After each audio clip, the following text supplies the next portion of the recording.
ಸಮಸ್ತ ಬಸವ ಕಲ್ಯಾಣದ ಮಹಾಜನತೆಗೆ ನಾನು ನಿಮ್ಮ ಶರಣು ಸಲಗರ್ ನಿಮ್ಮ ಸೇವಕ ಇವತ್ತು ಬೆಳಗ್ಗೆ ಬಸವ ಕಲ್ಯಾಣ ಮಹಾನಗರದ ಆಟೋ ನಗರದಲ್ಲಿ ಇರ್ತಕ್ಕಂಥ ಸರ್ವೆ ನಂಬರ್ 115/2 ಗಾರ್ಡನ್ ಜಾಗದಲ್ಲಿ ಸುಮಾರು ಒಂದು 20 ಅಂಗಡಿಗಳನ್ನು ಅನಧಿಕೃತವಾಗಿ ಎಷ್ಟೇ ಸಲ ನಗರಸಭೆಯವರು ನೋಟಿಸ್ ಕೊಟ್ಟರೂ ಕೂಡ ಕೊಟ್ಟಕ್ಕಂಥ ಕೆಲಸ ಮಾಡಿದ್ರು ಕೂಡ ಅನಧಿಕೃತವಾಗಿ ಕರ್ತಕ್ಕಂಥ ಕೆಲಸ ಮಾಡಿದ್ರು. ಇವತ್ತು ನಾವೆಲ್ಲರೂ ನೋಡ್ತಾ ಇದ್ರಿ, ನಮ್ಮ ನಗರಸಭೆಯ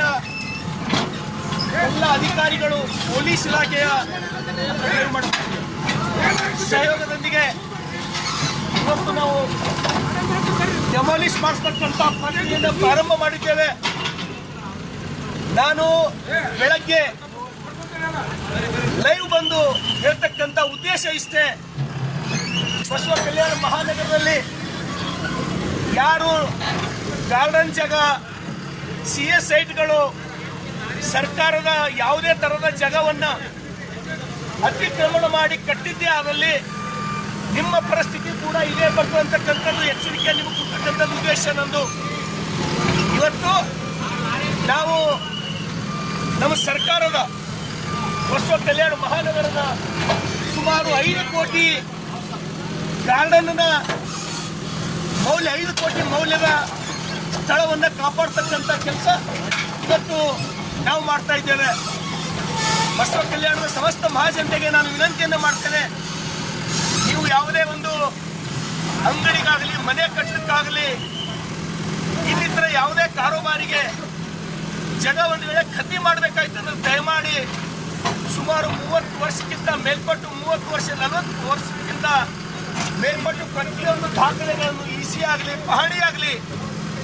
ರಿಜಿಸ್ಟರ್ ಕಾಪಿಗಳಾಗಲಿ ಯಾರ್ಲಿಂದ ಯಾರಿಗೆ ಬಂತು ಅಂತಕ್ಕಂಥದ್ದು ಚೆನ್ನಾಗಿ ಪರಿಶೀಲನೆ ಮಾಡಿ ಖರೀದಿ ಮಾಡಿದಾಗ ಮಾತ್ರ ಆ ಸ್ಥಳ ನಿಮಗೆ ಉಳಿಲಿಕ್ಕೆ ಸಾಧ್ಯ ಅದ. ಇವತ್ತು ಸಾಕಷ್ಟು ಜನ ಬಸವ ಕಲ್ಯಾಣದಲ್ಲಿ ಆ ಸರ್ಕಾರದ, ಈ ಸರ್ಕಾರದ, ನಮ್ಮವರ, ನಮ್ಮ ಹಿಂದೆ ಲೀಡರ ಯಾರು ಏನು ಮಾಡ್ತಾರೆ ಅಂತೇಳಿ ಜಾಗಗಳು, ಸರ್ಕಾರದ ಅನೇಕ ಕೋಟಿಗಟ್ಟಲೆ ಮೌಲ್ಯದ ಜಾಗಗಳು ಕಬ್ಜಾ ಮಾಡಿ ತಮ್ಮ ತೋಳ್ಬಲದಿಂದ ಗುಂಡಾಗಿರಿ ಮಾಡಿ ಕಟ್ತಕ್ಕಂಥದ್ದು ನಾವು ಬಹಳಷ್ಟು ಕಡೆ ನೋಡಿವಿ. ನಾನು ಅನೇಕ ಕಡೆ ಹೇಳಿದ್ದೀನಿ, ಯಾರು